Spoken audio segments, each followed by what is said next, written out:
2002 সালে এসআর হয়েছে, তখন অত বুঝতে পারেননি, কিন্তু 2025 সালে হচ্ছে, এটা বুঝতে পারছেন কেন? তখন মিডিয়া অত সক্রিয় ছিল না, এখন মিডিয়া বেশি সক্রিয়। আপনার বাড়িতে বাড়িতে বিএলও আসবে, এটা আবার কোন জীব? না, এটা কোনো জীব নয়, বুথ লেভেল অফিসার। তার মানে ফর্ম একজন ব্যক্তি পাবে দুটো করে। কটা করে? দুটো করে। দুটোতে হুবহু ফিল করতে হবে। কি করে করতে হবে তাও বলে দেবো ইনশাআল্লাহ, খুব মনোযোগ সহকারে শুনবেন। দুটোতে ফিল করবেন, ফিল করার পর একটা আপনার কাছে থাকবে, বিএলও সিগনেচার করে দেবে, আর একটা ওকে দিয়ে দিবেন। আপনার কাছে কেন থাকবে?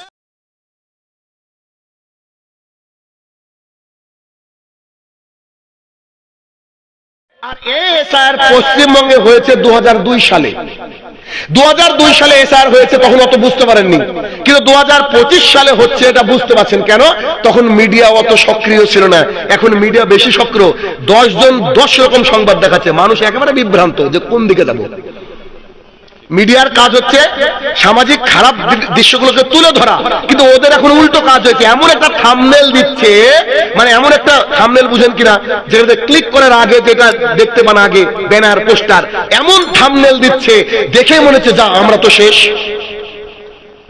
আর তারপরে কিছু রাজনৈতিক নেতা আছে, তারা বলছে এরা চলে যাবে, ওরা বলছে এরা চলে যাবে, আর কেউ বলছে আমি জীবিত থাকতে পশ্চিমবঙ্গে এসআর হবে না। আরেকজন আবার এসে বলছে ও কি মারা গিয়েছে, সংবাদ তো পাচ্ছি না। মানে নানান একটা সময় পার করছে। আসলে তাদের উদ্দেশ্য হচ্ছে কি করে ভিউ বাড়িয়ে ইনকাম করা। আপনার আমার উপকারের জন্য একটা মিডিয়া ভারতবর্ষে নাই। আপনি আমাকে দেখান, আমি দায়িত্ব নিয়ে কথা বলছি। একটা মিডিয়া আপনার আমার জন্য নাই, সবগুলা প্রায় বিক্রি হয়ে আছে কোন না কোন দলের কাছে, পার্টির কাছে, নেতার কাছে, অথবা ভিউ এর কাছে। আচ্ছা, হচ্ছে এফআইআর শুরু হয়েছে।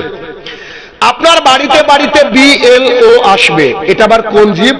না, এটা কোনো জীব নয়, বুথ লেভেল অফিসার।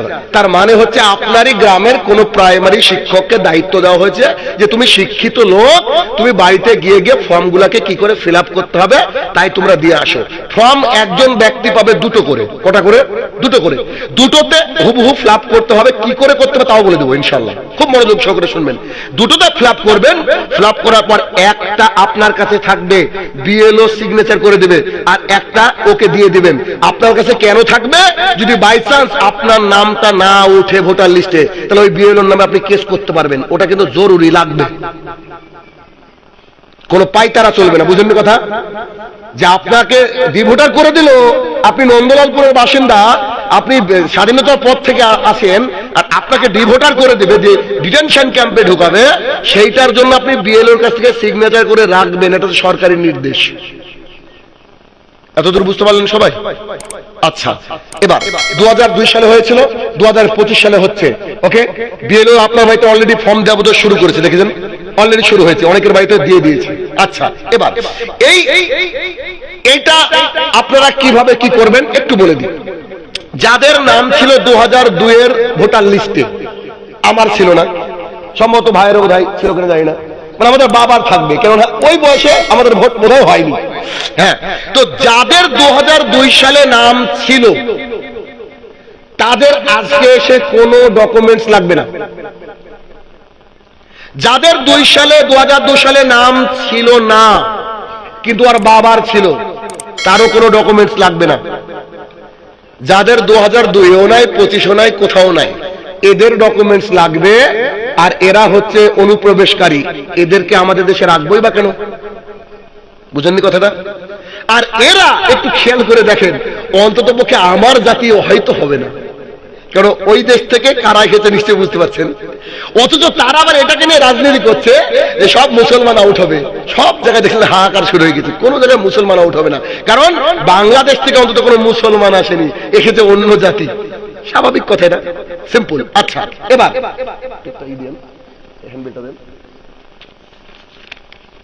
এক মিনিট, আপনার বাড়িতে বিএলও যে ফর্মটা দিয়ে যাবে,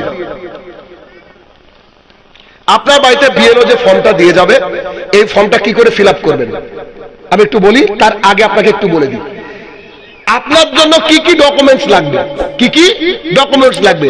যাদের 2002 সালে ভোটার লিস্টে নাম আছে, মানে চাচা আপনার আছে নিশ্চয়ই, আছে। আচ্ছা, যাদের 2002 সালে ভোটার লিস্টে নাম আছে তাদের শুধু ওই পাতার জেরক্সটা নিয়ে বাড়িতে রাখবেন, ফর্ম ফিল আপের জন্য ওটা নিবে না কেউ, সাথে মেরে দিতে হবে না, ফর্মের সাথে লাগবে না। কেন?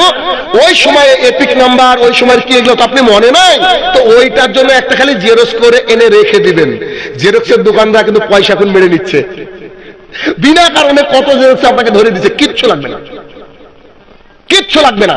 শুধু 2002 সালে কি লাগবে? ভোটার লিস্টের জেরক্স, যার যার ভোট 2002 সালে দিয়েছেন। কেন লাগবে? ফর্ম ফিল আপ করার সময় তাতে যা নাম লেখা ছিল ওই নামটা হুবহু লিখতে হবে, ভুল থাকলে ওটাই লিখতে হবে। হলো 1 নম্বর ক্লিয়ার। 2 নম্বর একটা ডকুমেন্টস লাগবে, পাসপোর্ট সাইজের 2 কপি ফটো লাগবে, যেই ফটোটা হবে রঙিন কিন্তু পেছনটা হবে সাদা। রঙিন ফটো, ব্যাকগ্রাউন্ডটা কি হবে? সাদা। কম্পিউটার দোকানে গিয়ে বলবো, বাবা আমার একটা ছবি, 2টো ছবি বের করে দাও তো, 10 টাকা থেকে 12 টাকা 15 টাকা নেয় বোধহয়, জানি না, এরকম 15-20 টাকা নিবে, আপনাকে ছবি বের করে দিবে, ওই 2টো ছবি নিয়ে চলে আসবেন। তাহলে ডকুমেন্ট কি লাগলো? শুধুমাত্র 2 কপি রঙিন ফটো। আর এইটা ভোটারের কার্ডটা, ভোটারের লিস্টটা কেন লাগলো? ফর্ম ফিল আপ করার জন্য লাগবে, এটা নিবে না বিএলওতে। কথা বুঝতে পেরেছেন? আচ্ছা, যাদের 2002 সালে নাম নাই, মানে আমি এই যে এইসব ভাইদের কারণে না বোধহয়, আমার তো ভোট হয়নি তখন, আমার কি ডকুমেন্টস লাগবে?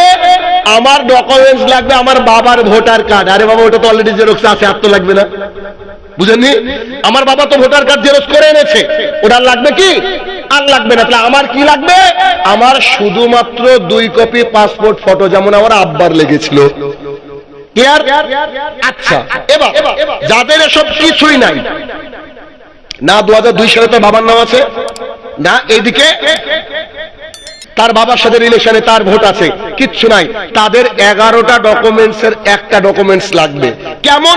পাসপোর্ট থাকলে রাখবেন, বা যাদের 2002 সালে মানে নাই, কি বলে, ভোট ছিল না, মানে আমাদেরও এই ডকুমেন্টগুলো পরে চাইতে পারে, এগুলো রেডি করে রাখা ভালো। 1, পাসপোর্ট লাগবে, আছে, ঝামেলা শেষ। 2, আবাস যোজনার ঘর পেয়েছেন, আছে, ওটা চলবে। 3, চাকরি করেছেন, দি পেনশন পাচ্ছেন, আছে, ওটা লাগবে। 4, আপনার জন্ম সার্টিফিকেট আছে, ওটা লাগবে। 5, জন্ম সার্টিফিকেট নাই, মাধ্যমিক পাস করেছেন, অ্যাডমিট কার্ড অথবা মাধ্যমিকের সার্টিফিকেট লাগবে। আচ্ছা, এতগুলা রাখেন, এসব এত মাথার মধ্যে ঢুকে লাভ নাই। আপনার কাছে কিচ্ছু কাগজ নাই, কি নাই? কোন রকমের কোন ডকুমেন্টস নাই। আমি তাও বলছি আপনার কাছে ডকুমেন্টস আছে, ভালো করে বুঝেন বিষয়টা।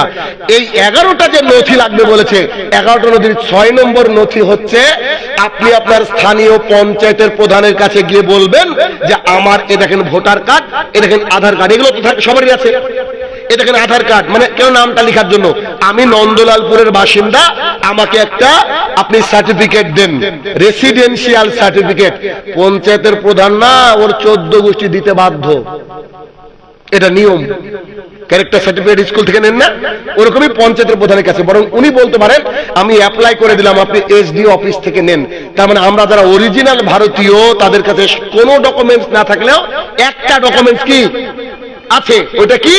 আমাদেরকে পঞ্চায়েত থেকে কি দেওয়া হবে? Residential certificate. কেন? প্রধান আর আপনি একই বাজারে বাজার করেন, উনি আপনাকে চিনে, তাই। তাহলে আপনাদের আর ভয় থাকলো।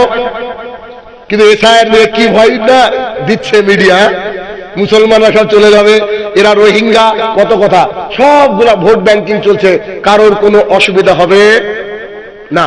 আচ্ছা স্যার, ফর্ম ফিল আপ কি করে করবো? দেখেন, আমি দাগ টেনেছি, দাগ দেখতে পাচ্ছেন, এরকম একটা দাগ টেনেছি উপরে, এদিকে একটা, এদিকে একটা টেনেছি। দেখেন, 2002 সাল, 2004 সাল, 2010 সাল আর 20 সাল নাই।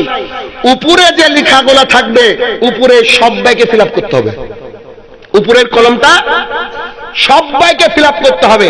যার 2002 সালে ছিল নাম, সেও করবে, যার 2002 সালে ছিল না, সেও করবে। তো উপরের যে অংশটা থাকবে দেখবেন, ওটা তো সব আপনি বাংলাতে লিখতে পারবেন, ইংরেজিতে লিখতে পারবেন। তো আমি সাজেশন দেব আমার তরফ থেকে, কারণ এটি পরে বুঝতে পারবেন, সবাই একটু ইংরেজিতে লেখার চেষ্টা করবেন, বড় হাতে। কেন জানেন? ধরেন আমার নাম শাহিনুর রহমান, আমি বাংলাতে লিখলাম দন্তি সয়াকার হয়েছি, দন্তি নৈশুর, রহ ময়কার দন্তানো, আর ওরা আবার তো বাংলাতে ভোটার কার্ড বের করবে না, ওরা করবে কি ইংরেজিতে, আর ইংরেজিতে গুগল থেকে ট্রান্সলেট করলে আমার নামের অক্ষর হয়ে যাবে SHANIUR, হয়ে গেল ভুল। কারণ আমার নাম তো SH দিয়ে লিখিনি, আমি লিখেছি SA দিয়ে। পারতপক্ষে আপনারা ওটা কি দিয়ে করবেন, ইংরেজিতে লিখবেন, বাংলায় করলে হবে না। জি 100% হবে, কোনো আপত্তি নয়, তবে পারলে কিসে করবেন, ইংরেজিতে। সেফ থাকা ভালো, কথা বুঝেননি, সেফ থাকা ভালো। তাহলে উপরের অংশটা কে করবে, এটা সবাই যার কাছে ফর্ম দিয়ে যাবে, 2002 এর নাম থাক আর না থাক সবাই করবে। ক্লিয়ার? ক্লিয়ার হয়েছে? এবার শুনেন, 2002 সাল বালারা উপরটাও করবে। এই আপনার এভাবে ধরলে বাম দিক যেটা হচ্ছে, বাম দিকেরটাও করবেন। কারা? 2002 সাল বালারা উপরটাও করলেন আর বাম দিকটা করলেন। আর যাদের 2002 সালে ভোটার লিস্টে নাম ছিল না, তারা কি করবে, উপরটা করবে আর ডান দিকটা করবে। তাকে বাম দিক করা লাগবে না। যে বাম দিক করবে সে ডান দিক করবে না, আর যে ডান দিক করবে সে বাম দিক করবে না। বলেন, আর কারো কোনো কোশ্চেন আছে? এ হচ্ছে স্যার, আর কিচ্ছু না। অর্থাৎ ঘাবড়ানোর কোনো ব্যাপার নাই। আপনি যদি ফর্ম ফিল আপ করতে না পারেন, এলাকা যারা শিক্ষিত আছে সেসব ভাইয়ের কাছে আরাম করে সুন্দর করে ভদ্রভাবে ফর্ম ফিল আপ করবেন। সাথে আরেকটা কথা বলে যাই, সেটা হচ্ছে এই যে যদি কারোর নামের বানান ভুল থাকে, আপনার নাম হচ্ছে আব্দুর রহমান, আপনার আব্বার নাম হচ্ছে ধরেন কি আব্দুর রহিম, কিন্তু আব্দুর রহিমের জায়গায় আব্দুর রহিম শেখ আছে, তখন ছিল, এখন শেখটা কেটে দিয়েছেন। নামের বানান ভুল যা ছিল তাই লিখবেন, এতে এসআরে কোনো সমস্যা হবে না, হবে না, হবে না। এখন আবার কেউ কেউ টাকা মারবে, বুঝতে পারেননি তো, এই তোমার নামের বানান ভুল হচ্ছে, তাড়াতাড়ি শিক্ষতা, এখন না, এটা এখন না, ওটা হয় আগে আর করার দরকার ছিল, আনলে পরে করবেন। এসআইআর চলাকালীন আতঙ্কিত হওয়ার কোনো ব্যাপার নাই। আমার এই কথাগুলো যারা শুনলেন, আপনারা আপনাদের জায়গায় পৌঁছে দেবেন ইনশাআল্লাহ। বলেন ইনশাআল্লাহ। ওকে, আসেন এবার মূল আলোচনায় ফিরি আমরা। এটুকু আমার দায়িত্ব ছিল, জানি না আপনাদের কতটা কাজে লাগলো, আল্লাহ তাআলাই ভালো জানে। এটুকু দায়িত্ব ছিল, তাই আপনাদেরকে বুঝিয়ে দিলাম। কারণ আপনি আমার দ্বীনি ভাই, আপনি বিপদে পড়বেন বা আপনি টাকাগুলোকে খোয়াবেন কেন? বিনা কারণে মানুষ তো টাকা ইনকাম করার জন্য রেডি আছে, দেখেন যা রেডি আছে না। আমি বাজার থেকে আসছি, আমার আব্বার হাতে দেখছি একটা কাগজ মোড়ানো। আমি বলছি, আব্বা ওটা কি? তো বলছে যে ভোটার লিস্ট, 2-4 কপি কেউ জেরক্স করে এনেছে। এটা অনেকদিন আগের কথা বলছে, এই গত মাসে বোধহয়। তাহলে ওটা কি লাগবে? বলছে বাড়ি বাড়ি বলে লোক আসবে ইনকুমারি করতে। আমার আব্বা জীবনে স্কুলে যায়নি, এই জন্য ইনকুমারি বলছে। ওটা তো ইনকুমারি হবে না, হবে ইনকোয়ারি। ওর ছেলে নেই ইংরেজি শিক্ষক, আব্বা তো আব্বাই রে ভাই। ও মাঝে একটা কথা ছেড়ে দিয়েছে, বলে যায়, যারা তার মা বাবাকে খেতে দেয় না, 2002 সালে তার মা বাবার ভোটার লিস্ট করছে। বাপ তো বাপ হয় ভাই, খবরদার। বাপ মা তো দুনিয়াতে লাগবে, কিয়ামতের মাঠেও লাগবে গো। আর আপনি বাপ মাকে খেতে দেননি, আর সরকারের ভয় এখন বাপের লিস্ট খুঁজে বেড়াচ্ছে। বাপ মা তো বাপ মা। আমি আমার আব্বাকে বললাম, আব্বা আপনি যে ভোটার লিস্ট নিয়ে ঘুরে বেড়াচ্ছেন, ওই গোটা ভোটার লিস্টটা বহুদিন আগে আমার কম্পিউটারে আছে, মোবাইলে আছে, কিন্তু আপনি ফালতু টাকাটা খরচ করে এনেছেন। আচ্ছা, আমার আব্বা জানলো কি করে? ওই যে কম্পিউটার দোকানে গিয়ে বলছে আপনার আছে, আপনার লাগবে। আরে ভাই, 4 টাকা 5 টাকা করে বিক্রি করছে, হয়তো 2 টাকা লাভ। এই 2 টাকা লাভের জন্য ও সবারই হাতে কাগজ ধরিয়ে দিয়েছে, আর ভয় ধরে দিয়েছে, কে বাইরে থেকে লোকে সেই ইনকোয়ারি নাকি করবে। তা আশ্চর্য কথা না। আসেন মূল আলোচনায় ফিরি, সেটা হচ্ছে মুসলিম জাতির অধঃপতনের কারণ এবং তা থেকে উত্তরণের উপায়। একটু আপনাকে পেছনে নিয়ে যাব যাতে করে আপনি বুঝতে পারেন। আচ্ছা বলেন তো, একটা লাইট, এই যে বাল্ব লাইট, এই লাইটটা কত সুন্দর আলো দেয়। এই সুন্দর আলো চেক করার জন্য লাগে অন্ধকার, বুঝতে পারেননি? একটা লাইট কত ভালো তা টেস্ট করার জন্য কি লাগে? অন্ধকার লাগে। পৃথিবীতে যদি অন্ধকার না থাকতো, আলোর কোনো গুরুত্ব থাকতো কি? আমরা যখন 9-10-এ পড়তাম, তখন ওই যে 2-4 লাইনের বাক্য আমাদের আসতো পরীক্ষায়, যেটাকে ইলাস্ট্রেশন ব্যাখ্যা করতে হতো। তো কোনো একদিন আলো বলছে, আলো আর অন্ধকারের মধ্যে কথা হচ্ছে। আলো বলছে অন্ধকার তুমি বড় কালো, অন্ধকার বলছে ভাই তাই তুমি আলো। আলো অন্ধকারকে বলছে যে তুমি বড্ড কালো জানো, আর অন্ধকার আর ঘুরে বলছে যে ভাই তাই তুমি আলো। কেন? যদি আমি অন্ধকার না থাকতাম তুমি ইনভ্যালিড, তোমার কোনো গুরুত্ব থাকতো না। তো একটা রাত একেবারে গহীন অন্ধকারে ছেয়ে গেছে। এবার আপনার কাছে শুধু একটা টর্চ রয়েছে, সুন্দর টর্চ। এটাকে চেক করার সবচেয়ে বড় মাধ্যম হচ্ছে অন্ধকারের মধ্যে দিচ্ছেন, টর্চটা জ্বালাচ্ছেন আর দেখছেন কত সুন্দর দেখা যাচ্ছে। তাহলে বুঝতে হলে যে টর্চের লাইটটা খুব, মানে টর্চের যে লাইট আলো, এটা যে খুব সুন্দর আলো, ঠিক না?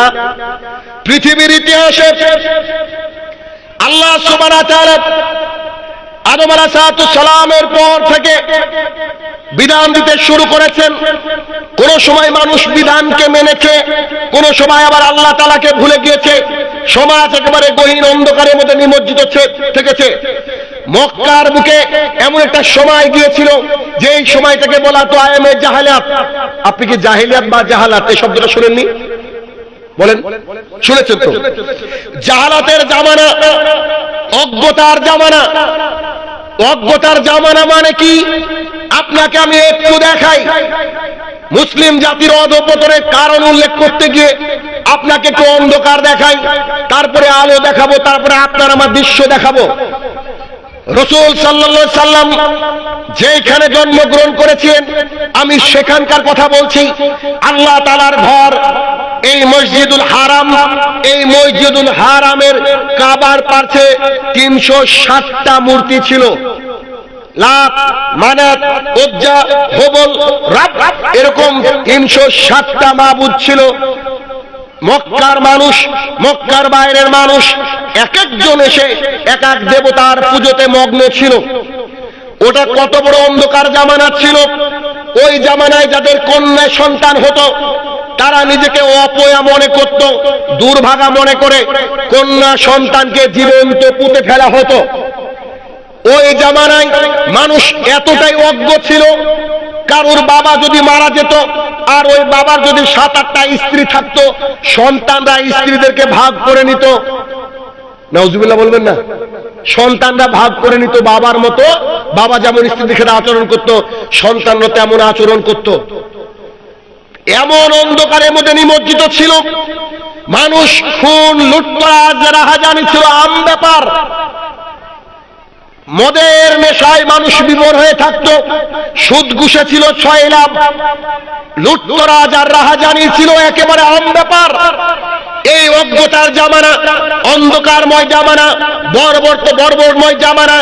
এই সময় আল্লাহ সুবহানাহু ওয়া তাআলা পাঠালেন পৃথিবীর ইতিহাসের সবচেয়ে ভালো মানুষ, নবীদের সর্দার মুহাম্মদ সাল্লাল্লাহু আলাইহি সাল্লামকে। তিনি যখন আসলেন, হেরা গুহায় গেলেন। তিনি বসে থাকতেন, ইবাদতে মশগুল থাকতেন। জিবরাইল আলাইহিস সালাম আল্লাহর তরফ থেকে এসে রাসূল সাল্লাল্লাহু আলাইহি সাল্লামকে বললেন, তুমি পড়ো, ইকরা, তুমি পড়ো। তিনি বললেন, মা আনা বিকারিন, আমি তো পড়তে জানি না। কয়েকবার বলার পরে জিবরাইল আলাইহিস সালাম রাসূল সাল্লাল্লাহু আলাইহি সাল্লামকে চেপে ধরলেন। তারপরে একে একে আয়াত নাজিল হলো। থরথর করে কাঁপতে কাঁপতে গিয়ে খাদিজাতুল কুবরা রাদিয়াল্লাহু তাআলা আনহাকে বললেন, আমাকে কম্বল দিয়ে ঢাকো, আমাকে চাদর দিয়ে ঢাকো। আমি আশঙ্কা করছি, আমার ভেতরে ভীতি সঞ্চার হয়েছে, আমি কি করব? খাদিজা রাদিয়াল্লাহু তাআলা আনহা রাসূল সাল্লাল্লাহু আলাইহি সাল্লামকে ঢাকছিলেন আর বলছিলেন, শুনুন, আপনি যে অসহায়ের সহায়, দারিদ্রতার বোঝা বহনকারী, আত্মীয়তার সম্পর্ক ছিন্ন করেন না। আমি আশাবাদী আপনার সাথে কোনো খারাপ কিছু ঘটবে না। তবে চলেন, আমার একজন আত্মীয় আছে যার নাম হচ্ছে ওরাকা বিন নওফেল, সেই হিব্রু ভাষায় অন্যতম পণ্ডিত, তার কাছে আপনাকে নিয়ে যাই। তো তখন খাদিজা রাদিয়াল্লাহু তাআলা আনহা রাসূল সাল্লাল্লাহু আলাইহি সাল্লামকে নিয়ে চলে গেলেন। যাওয়ার পরে যখন পুরো ঘটনা তার সামনে পেশ করলেন, তখন তিনি বলছে, হাই আফসোস, আমি যদি ওই দিন জীবিত থাকতাম যেই দিন আপনাকে আপনার জাতি তেড়ে দিবে। রাসূল সাল্লাল্লাহু আলাইহি সাল্লাম বলছে, বলেন কি? আরে আমি তো ভালো মানুষ, কারো কোনো অন্যায় করি না, কারোর সাথে কোনো রকমের খারাপ ব্যবহার পর্যন্ত আমার নেই। আমি অসহায় দরিদ্রকে সাহায্য করি, আর আমাকে নাকি আমার এলাকার লোক তাড়িয়ে দেবে, আপনি বলেন কি? তখন ওরাকা বিন নওফেল বলছে, শোনো, পৃথিবীর ইতিহাসে যতজন মানুষের কাছে এই ব্যক্তি, এই ফেরেশতা এসেছে, জিবরাইল আলাইহিস সালাম তাকে জাতি টিকতে দেয়নি, অতএব তোমাকেও জাতি টিকতে দেবে না। এই ফেরেশতার নাম হচ্ছে জিবরাইল আলাইহিস সালাম। রাসূল সাল্লাল্লাহু আলাইহি সাল্লামের কাছে এক এক করে কোরআন এর আয়াত নাযিল হতে থাকলো, আর সেই সমাজটা এনলাইটেড হতে থাকলো, আলোকিত হতে থাকলো, আলোকিত হতে থাকলো। আলোকিত হতে হতে হতে হতে হতে 360টা মূর্তি সেখান থেকে আউট হয়ে গেল। কন্যা সন্তানকে জীবিত পতিত করা বন্ধ হয়ে গেল। নিজের চাচার সুদকে তিনি শেষ দিন বিদায় হজের সময় খুতবা দেওয়ার সময় যখন বলছেন আমার চাচা আব্দুল্লাহ ইবনে আব্বাস রাদিয়াল্লাহু তাআলা আনহু, তার সুদকে আমি একেবারে কবর দিয়ে দিলাম। শুনে রাখো, আজকের পর থেকে ধনী দরিদ্রের যে কোন্দল রয়েছে, দ্বন্দ্ব রয়েছে, এটা থাকবে না। মানে একজন কালো একজন ফর্সা, তার দ্বন্দ্ব থাকবে না। একজন আরব একজন অনারবের দ্বন্দ্ব থাকবে না। সুদকে মাটির তলে পিষে দিলাম। এরকম করে রাসূল সাল্লাল্লাহু আলাইহি ওয়াসাল্লাম সেই সমাজটাকে এতটাই আলো জ্বালিয়ে ফেললেন যে পৃথিবীর ঐতিহাসিকগণ বলছে যে পৃথিবী সৃষ্টির পর থেকে সোনালী যুগ বলা হয় মুহাম্মদ সাল্লাল্লাহু আলাইহি সাল্লামের যুগকে। বুঝতে পেরেছেন কি আমার কথা? আচ্ছা, পৃথিবীর সবচেয়ে খারাপ জায়গা কোনটা ছিল? অন্যতম জায়গা ছিল মক্কা। নন্দলালপুরও অত খারাপ না, ভালো করে বুঝেন। নন্দলালপুরও অত খারাপ না। এত জাহালাত, এত অজ্ঞতা তখন ছিল। এই অজ্ঞতাতে আলো জানলেন কে? মুহাম্মদ সাল্লাল্লাহু আলাইহি সাল্লাম। কি দিয়ে? কোরআন এবং সুন্নাহ দিয়ে। এবং সাহাবী রাসূল সাল্লাল্লাহু আলাইহি ওয়াসাল্লামকে বলছেন যে আপনি বলেন তো আমাদের সময়টা কি এরকম চিরকাল থাকবে? তখন বলছেন না না না, এর পরবর্তী জামানাটা ধোয়াটে হবে, তার পরবর্তী জামানা ভালো হবে, আবার ধোয়াটে হবে। এরকম করতে করতে করতে আস্তে আস্তে ইসলামের বিলুপ্তি ঘটে যাবে। ইসলাম আবার মদিনায় ফেরত আসবে। তো এই কথার অর্থ হচ্ছে এই যে ইসলাম যখন মানুষের অন্তরে জায়গা করে নিল, একটা অজ্ঞ, একটা মূর্খ, একটা বর্বর সমাজ সুশিক্ষিত হয়ে গেল। পৃথিবীর ইতিহাসের প্রত্যেক ঐতিহাসিকগণ বলে যে সবচেয়ে সুন্দর সময় গিয়েছে কোন সময়? মুহাম্মদ সাল্লাল্লাহু আলাইহি ওয়াসাল্লামের জামানা। আচ্ছা, তো তিনি যে সমাজকে সুন্দর করেছিলেন, ওই সুন্দর করার পর থেকে আজ পর্যন্ত কত যে উতরাই চড়াই পার হতে হলো। আর সেই জাতি, সেই মানে নন্দিত জাতি আমরা আজকে নিন্দিত গন্তব্যে। বুঝেননি? মুসলমান হচ্ছে আল্লাহ সুবহানাহু ওয়া তাআলার একটা বিশেষ রহমত। যে মুসলমান যেখানে যাবে আলোকিত হয়ে যাবে চারিপাশ। আর আজকে মুসলমানরা গোটা বিশ্বের চারিদিকে মার খাচ্ছে। কেউ দাড়ি রাখার কারণে মার খাচ্ছে, কেউ টাকনুর উপরে প্যান্ট পরার জন্য, কেউ সুদী ব্যাংকে চাকরি করবে না বলে, কেউ পায়জামা পাঞ্জাবি পরার কারণে, কেউ আল্লাহু আকবার বলে সালাত আদায় করার কারণে। গোটা বিশ্বের সমস্ত জাতিরা মুসলমানের উপরে একত্রিত হয়ে গেছে তাদেরকে ধ্বংস করার জন্য। কিন্তু তাদেরকে ধ্বংস করার জন্য যে মানুষ একত্রিত হয়ে গেছে, এটা আমাদের বুঝতে বাকি নেই। তবে আমরা যে মানে নন্দিত জাতি ছিলাম, নিন্দিত গন্তব্যে, এর পেছনে কারণ কি? মানে মুসলমানের অধঃপতন। এর কারণ কি? এক নম্বর কারণ হচ্ছে মানুষ কোরআন এবং সুন্নাহ থেকে দূরে। কেন? যে সমাজটা অন্ধকার ছিল সেই সমাজটা এনলাইটেড, আলোকিত করেছিল কিসের মাধ্যমে বলেন তো? নবী এবং কোরআন হাদিসের মাধ্যমে, তাই না? আচ্ছা, নবী তো আমাদের সময় আসবে না, ঠিক আছে, কিন্তু নবীর রেখে যাওয়া শিক্ষা কোরআন এবং হাদিস, এটা তো আছে নাকি? তো কোরআন এবং হাদিস যদি আপনি আমি ভুলে যাই, আল্লাহ তাআলা আবার আমাদেরকে নিচে পাঠিয়ে দিবেন, আসফালা সাফিলিন, একবারে মাটির সাথে মিশিয়ে দিবেন। মাটির সাথে মিশিয়ে দিবেন কেন? কোরআন এবং সুন্নাহকে আপনাদেরকে জানতে হবে। শুনুন হাদিস। ইরবাদ বিন সারিয়া রাদিয়াল্লাহু তাআলা আনহু বলেন, রাসূল সাল্লাল্লাহু আলাইহি ওয়াসাল্লাম ফজরের সালাত আদায় করলেন। সালাতের পর আমাদের দিকে ঘুরে বসে কিছু ভাষণ দিলেন, বক্তৃতা দিলেন, লেকচার দিলেন। আমরা তার বক্তৃতা শুনে ভীত সন্ত্রস্ত হয়ে গেলাম। আমাদের চোখ দিয়ে পানি বেরোতে লাগলো, আমাদের অন্তরটা ভীত সন্ত্রস্ত হয়ে গেল। আমরা মনে করলাম মুহাম্মদ সাল্লাল্লাহু আলাইহি ওয়াসাল্লাম বোধহয় আমাদের মাঝে বেশি দিন থাকবেন না। সবার ভেতরটা একেবারে মোচড় দিয়ে উঠছিল। তখন একজন ব্যক্তি উঠে বলছেন, ইয়া রাসূলুল্লাহ সাল্লাল্লাহু আলাইহি ওয়াসাল্লাম, আপনার বক্তৃতা শুনে মনে হচ্ছে আপনি খুব তাড়াতাড়ি হয়তো বিদায় নেবেন। আমাদেরকে কিছু উপদেশ দেন তো, আমাদেরকে একটু বেশি বেশি উপদেশ দেন তো, আমাদেরকে একটু বোঝান তো, আমাদের একটু দ্বীন ইসলামের ব্যাপারটা বলেন তো। তখন মুহাম্মদ সাল্লাল্লাহু আলাইহি ওয়াসাল্লাম বলছে, আত্তাকুল্লাহ, আল্লাহকে ভয় করো। এক নম্বর, বিশ্বাস করেন, আল্লাহকে যদি ভয় করেন আর আপনার কিচ্ছু লাগবে না। সিসিটিভি লাগবে না, কোন দারোয়ান লাগবে না, কোন গার্ড লাগবে না, পুলিশ প্রশাসন লাগবে না, কিচ্ছু লাগবে না, কিচ্ছু লাগবে না। এই যদি আমি যদি কোনোদিন আসি, আমাকে টপিক দিবেন আল্লাহ ভীতি, আলোচনা করে দেখাবে ইনশাআল্লাহ। আল্লাহকে যদি ভয় করে একটা মানুষ, তাহলে ওরার জীবনে কিচ্ছু লাগবে না। আর রাসূল সাল্লাল্লাহু আলাইহি ওয়াসাল্লামের প্রথম উপদেশ এইটা দিল, সাহাবীকে কি বলছে? তোমরা আল্লাহকে ভয় করো, আল্লাহকে ভয় করো, পৃথিবীর যেখানে থাকো না কেন। দুই, তোমাদের আমিরের আনুগত্য করবা, তোমাদের আমিরের আনুগত্য করবা। আমিরকে? আপনার মসজিদের ইমাম বর্তমানে আপনার আমির। যদি আপনি সুদখোর ঘুষখোরকে রাখেন সেটা ভিন্ন কথা, যার বউ বিটি পর্দা করে না তাকে ইমাম রেখেছে সেটা ভিন্ন কথা। যে বন্ধনের জন্য ঘর ভাড়া দিয়েছে তার কথা বলতে চাইছি না আমি ইমানদার মানুষের কথা বলতে চাইছি, আমি হক কথা বলা মানুষের কথা বলতে চাইছি। তোমরা তোমাদের আমিরের আনুগত্য করবা, যদিও সে হাবশি গোলাম হয়, মানে বুঝতে পেরেছেন, দেখতে ভালো না, ঠোঁটটা মোটা, এমন লোকও যদি হয়, তার মধ্যে যদি কোরআন এবং সুন্নাহ থাকে, so you have to follow him, তোমাকে তার কথা মেনে নিতে হবে।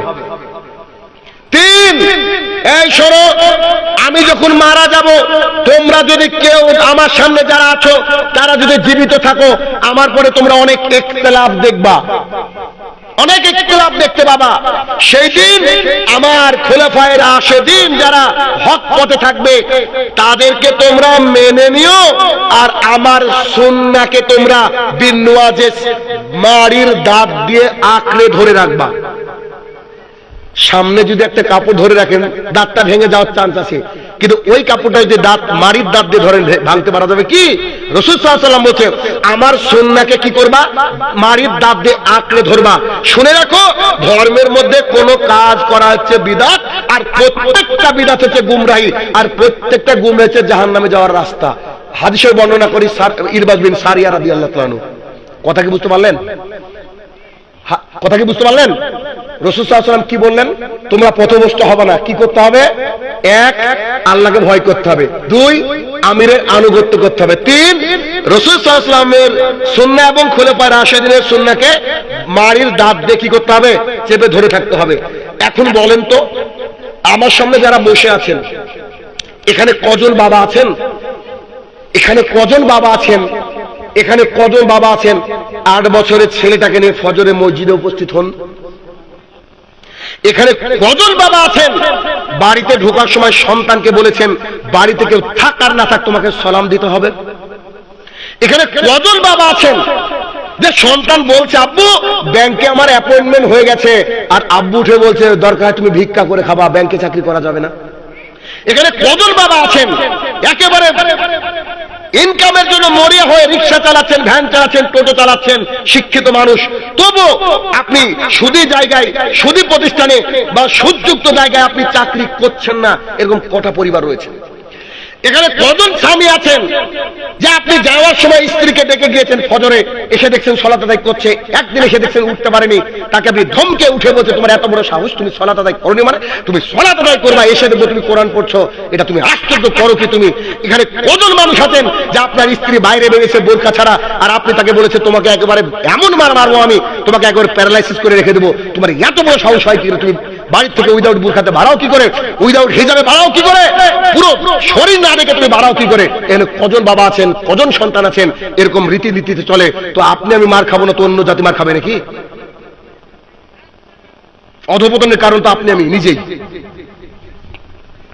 রাসূলুল্লাহ সাল্লাল্লাহু আলাইহি ওয়াসাল্লাম বলছে কি, আমার সুন্নাহকে তোমরা বিন ওয়াজেস মারির দাঁত দিয়ে চেপে ধরো।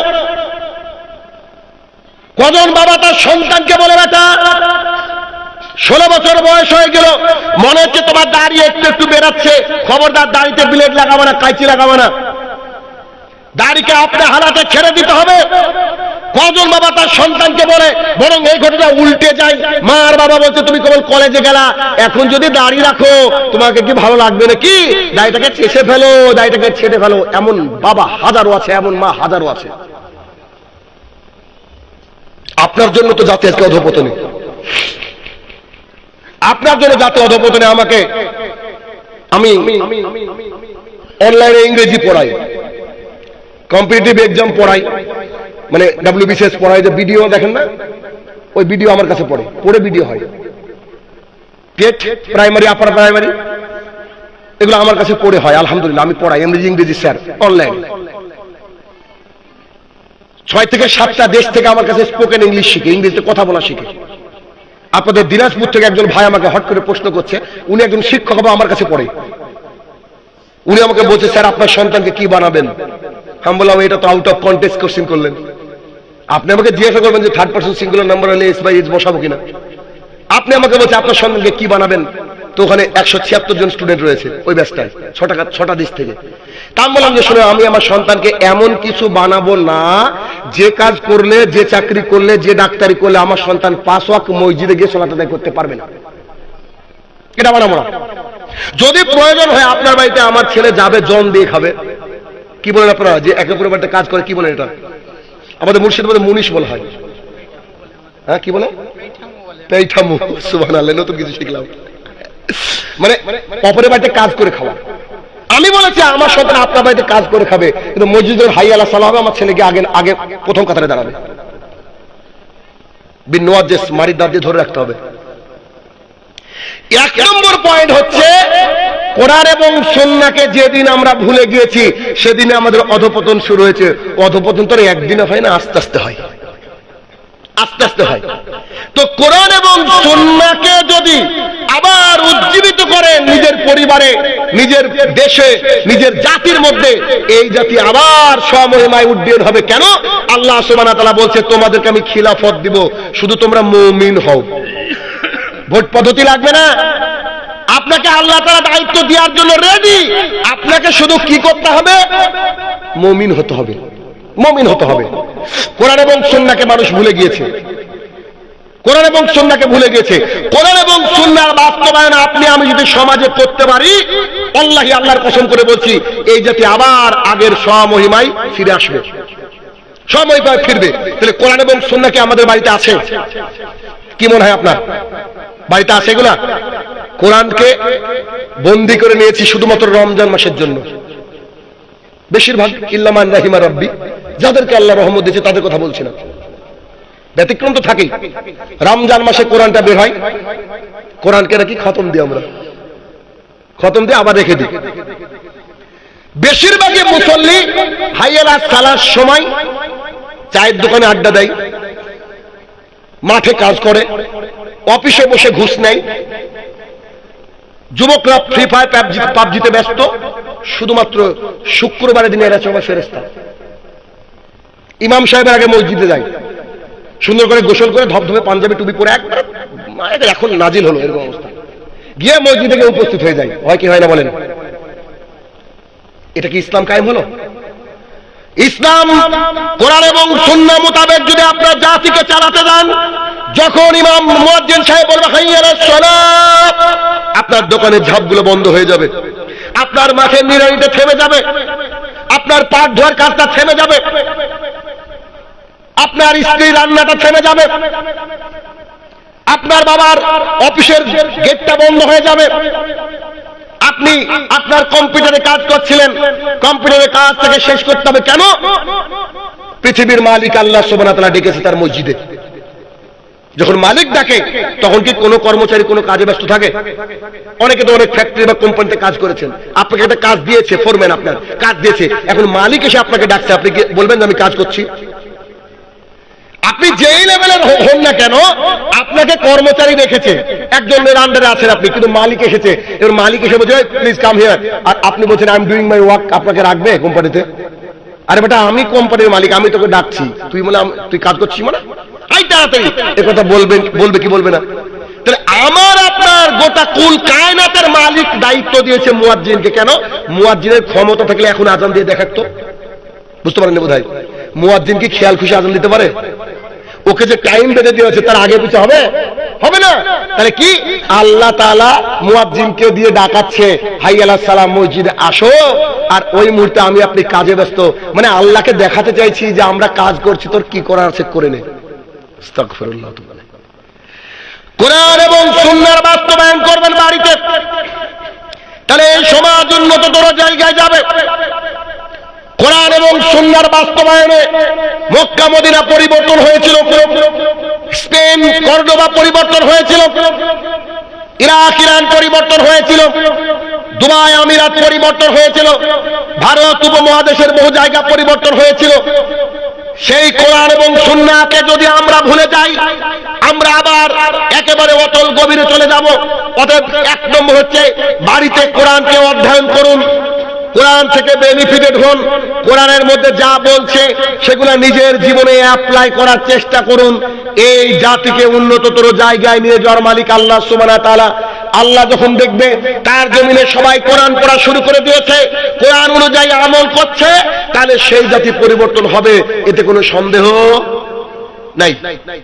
এক নম্বর, কোরআনের আলোকে নিজের পরিবারে ওদের জীবিত করেন, বলেন ইনশাআল্লাহ।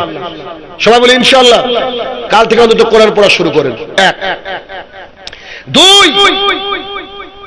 আল্লাহ সুবহানাহু ওয়া তাআলার সাথে কানেক্টেড হওয়ার সবচেয়ে বড় মাধ্যম হচ্ছে সালাত আদায় করা। কি আদায় করা? সালাত আদায় করা। সালাত ছাড়া আল্লাহর সাথে কানেকশনের পৃথিবীতে কোনো মাধ্যমই নাই। কেমন?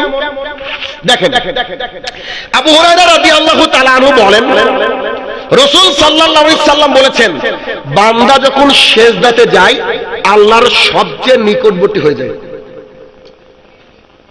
এক মিনিট, আপনার বাড়িতে ভারতের কোন একটা পার্টির লিডার আসবে আপনার বাড়িতে, বলেন তো আপনি কি অবহেলায় থাকবেন নাকি রেডি হয়ে থাকবেন?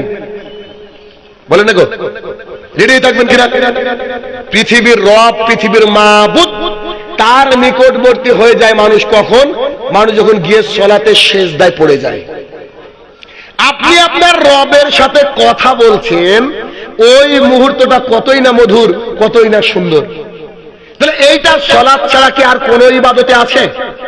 হিসাব করে দেখুন তো, আমি তো পাইনি। সালাত ছাড়া আর কোন ইবাদতে নেই। এই জন্য তো আল্লাহ সুবহানাহু ওয়া তাআলার জমিনে সর্বপ্রথম যে ইবাদতের কথা বলেছেন রাসূল সাল্লাল্লাহু আলাইহি সাল্লাম, সেটা হচ্ছে আকিমিস সালাত, তোমরা সালাত কায়েম করো। আল্লাহ সুবহানাহু ওয়া তাআলা ওই হাতকে ফিরিয়ে দিতে লজ্জা বোধ করেন যে হাত আল্লাহর দরবারে উঠে কিছু চাই। আল্লাহ খালি হাত ফিরিয়ে দিতে অপছন্দ করেন, আবু দাউদের হাদিস। আর আল্লাহর কাছে হাত তুলে চাওয়া হয় নামাজের আগে না নামাজের পরে? তাহলে আগে নামাজ, আপনার নামাজটা জরুরি। আল্লাহ সুবহানাহু ওয়া তাআলা কোরআনুল কারীমের মধ্যে 82 জায়গায় 82 টাইমস বলেছে আকিমিস সালাত, তোমরা সালাতকে কায়েম করো। চুরি করা মহাপাপ, চুরি করলে হাত কেটে দিতে হবে যদি শরীয়ত জারি থাকে। জেনা করা মহাপাপ, পাথর মেরে মেরে ফেলতে হবে, হাদিস বহুবার শুনেছেন। কারোর জমির এক বিদ্যা আল ছেলে যদি নেন, কিয়ামতের মাঠে আপনাকে এই 7 তবক জমিন খুঁড়তে দেওয়া হবে, 3500 বছর সময় লাগবে। বন্ধন লোন, গ্রুপ লোন ইত্যাদি করা মানে মায়ের সাথে জেনা সমতুল্য পাপ, একেবারে নিকৃষ্ট পাপ। তবে বন্ধন লোন নিয়েছেন, কারোর জমির আল কেটেছেন, বা আপনি এই চুরি করেছেন, এগুলো করার পরে সরাসরি জাহান্নামে যাবেন, এ হাদিস আমার জানা নেই, এ আয়াত আমার জানা নেই। তবে কোন ব্যক্তি যদি সালাতকে ছেড়ে দেয়, এ ব্যক্তি সরাসরি জাহান্নামী। There is no question at all, আর কোনো প্রশ্নই নাই। কেন? দলিল কি? আল্লাহ সুবহানাহু ওয়া তাআলা বলছেন, মা সালাকাকুম ফিস সাকার, সূরা মুদ্দাসির আয়াত নম্বর 42 এবং 43। আল্লাহ সুবহানাহু ওয়া তাআলা বলেন, আল্লাহ সুবহানাহু ওয়া তাআলা এই আয়াতের মাধ্যমে বলতে চাইছেন যে জাহান্নামীকে জিজ্ঞাসা করা হচ্ছে যে তোমরা জাহান্নামী কেন? ক্বালু, তারা সেদিন বলছে লাম নাকু মিনাল মুসাল্লিন, আমরা মুসল্লি ছিলাম না। মুসল্লি মানে যে ব্যক্তি দৈনিক 5 ওয়াক্ত সালাত আদায় করে, এই হচ্ছে মুসল্লি। আর যে শুধু জুমাত আদায় করে হচ্ছে শুকুর আলী। এ কি? শুকুর আলী। শুকুর আলী মুসলমান নয়। কোরআন এবং সুন্নাহ মোতাবেক শুকুর আলী মুসলমান নয়। কোন ব্যক্তি যদি ইচ্ছা করে 1 ওয়াক্ত সালাত ছেড়ে দেয়, তৎক্ষণাৎ ও ব্যক্তি কুফরি করলো। এরকম অসংখ্য হাদিস আপনার সামনে আমি পেশ করতে পারবো, আলোচনা ওদিকে নিয়ে যাব না, আপনাকে দেখাতে চাইছি, একটু দেখেন। আপনি কি জানেন? শুনলে তাজ্জব হয়ে যাবেন, ভারতবর্ষের 48% মসজিদে নামাজি হয় না। বুঝতে পারেন বোধ আমার কথা? ভারতবর্ষের 48% মসজিদে নামাজি হয় না। আদিনাতে নামাজ হয়? আমাদের ওইখানে কাটরা বলে একটা মসজিদ আছে, কাটরা, ওই যে লালবাগ, নামাজ হয়? ওই যে বাবরি মসজিদ নিয়ে নিয়েছে করে নামাজ হতো, যে জিনিসটা ইউজলেস, কোনো কাজের না, ওই জিনিসটা আল্লাহ যদি নিয়ে অন্য কোনো জাতিকে দেয়, আল্লাহ দিতেই পারে। আমার ব্যক্তিগত মতামত, আল্লাহর কসম করে বলছি, আমার মতামত, আপনি ভুল ধরতে পারেন, আমার মনে হয় এরকম করে আল্লাহ সুবহানাহু ওয়া তাআলা হয়তো হিন্দুদেরকে দিয়ে দিয়েছে যে তোরা নে। মুসলমানরা তো আবাদ করছে না। কোরআনে পৃথিবীর কোন জজ, পৃথিবীর কোন কোর্টের কারো ক্ষমতা আছে কি যে ও একজনের সম্পদ আরেকজনকে দিতে? এটা আল্লাহ সুবহানাহু ওয়া তাআলা একটা গজব আমাদের উপরে। আরে 48% মসজিদে তো সালাত হয় না। আপনার এলাকায় 10, 20, 30 কিলোমিটার মধ্যে খোঁজ নিয়ে দেখেন, এমনও দিন যায় যে ফজরে 3 জন মুসল্লি থাকে, মুয়াজ্জিন, ইমাম আর পাশের একজন। এরকম দৃশ্য হয় কি হয় না? বুঝেননি বোধহয়। আমি আলোচনা করি কোরআন এবং সুন্নাহ মোতাবেক যতটুকু পারি। আমি একটা লাইন গজল মুক্ত করতে পারি না আজ পর্যন্ত, না কোনো কবিতা মুক্ত আছে আমার। আপনি যে কোনো টপিক দিলে 2-4 দিন কথা বলতে পারবেন ইনশাআল্লাহ হাদিস দিয়ে। এতটুকু স্টাডি আমি করি। একদিন ড্রাইভার আমাকে বলছে, আচ্ছা একটা হাদিস শুনলাম আজকে, আমাকে বলছে কি হাদিস? তো বলছে কোন ব্যক্তি ওযু করলে জান্নাতে যাবে, হাদিস আছে। আমার মুখ থেকে শুনেছে কোন প্রোগ্রামে। ও তো ঘুমায় অনেক সময়, বা অনেক সময় একটু জেগে থাকে। তা বললাম যে জি, ওযু করলে জান্নাত যাবে, হাদিস আছে। তো আমি তো বলেছি গত জলসায় যে আমি তো শুনেছি। আরে আমার হজম হচ্ছে না কথা। ওযু তো সবাই করে, তাহলে সবাই জান্নাতি। সুন্দর প্রশ্ন। আচ্ছা ঠিক আছে, আমি উত্তর দিব, টাইম হলে। আমরা আসছি মালদায় প্রোগ্রাম, মালদা বা দিনাজপুর। আসতে গিয়ে বহরমপুর থেকে পার হয়ে ডান দিকে এসে একটা মাঠের মধ্যে মাদ্রাসা আছে, একটা মসজিদ আছে, ওখানে নামলাম আসরের ওয়াক্ত। আসরের সময় আমরা ওযু করলাম, সালাত আদায় করবো, তো আজান পড়লো। তখন আজান পড়ে সালাত আদায় করতে গিয়ে দেখছি আমি, ড্রাইভার আর একজন ব্যক্তি। বুঝতে পারেন? সালাত আদায় করার পর ড্রাইভারকে বললাম, পেয়েছি দলিল না কি বলবো আমি? তো জি পেয়ে গেছি। বুঝতে পারেননি? ওযু কি এমনি এমনি করে শুয়ে পড়বে মানুষ বাড়িতে? বুঝতে পারেননি বোধহয় কথা। ওযু কখন করে মানুষ? সালাতের আগে, সালাত আদায় করার জন্য। আমি বললাম দেখ এত সুন্দর টাইলস মার্বেল পাতা মসজিদ, অথচ মুসল্লি 3 জন, 2 জনই বাইরের, একজন ইমাম। উনি আযান দিয়েছেন, উনি নামাজ পড়লেন। এরকম কত শত মসজিদ আছে, আপনি খোঁজ নিয়ে দেখেন। আমি তাই তো বলি, মসজিদের ইটগুলা যদি কান্না করার ক্ষমতা পেত, তাহলে প্রতিদিন ফজরে কেঁদে কেঁদে মসজিদকে ভাসিয়ে দিত। আর মসজিদের ইটগুলো যদি হাসার ক্ষমতা পেত, তো মুসল্লিদেরকে জুমার দিনে ঢুকতে দিত না। দেখেন না, জুমার দিনে মসজিদের জায়গা হয় না, আর ওই দিনে আবার আসরের লোক পাওয়া যায় না। কি ফ্যাক্ট বলছি নাকি মিথ্যা বলছি? এগুলো দেখেননি আপনি? তাহলে আল্লাহ সুবহানাহু ওয়া তাআলার সাথে কানেক্টেড হতে গেলে আর অধঃপতন থেকে বাঁচতে গেলে আমাদের দৈনিক 5 ওয়াক্ত সালাত জরুরি। কেন? বুরাইদা রাদিয়াল্লাহু তাআলা আনহু বলেন, রাসূল সাল্লাল্লাহু আলাইহি সাল্লাম বলেছেন, আমাদের আর তাদের মাঝে চুক্তি হচ্ছে সালাত। যার সালাত টিকলো সে মুসলমান, আর যার সালাত নাই সে মুসলমান নয়।